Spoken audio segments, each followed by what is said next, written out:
乡亲啊，继续来看这件事，警匪相辱，惊险万分。新北市中和分局的员警昨暝骑机车巡逻，发现一台轿车伫咧路口违规挖区要来回转，当要捉起伫盘查的时阵，对方是催速度来离开，搁一路来违规。这个员警就甲枪压出来要甲阻挡，这个对方毋但无咧惊，搁来冲撞到员警甲机车。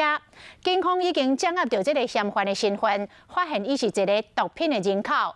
疑似车顶有违禁品，当全力要抓人。下车！下车！抓前警告叫落车，轿车驾驶赶快唔听话，搁塞车弄警察。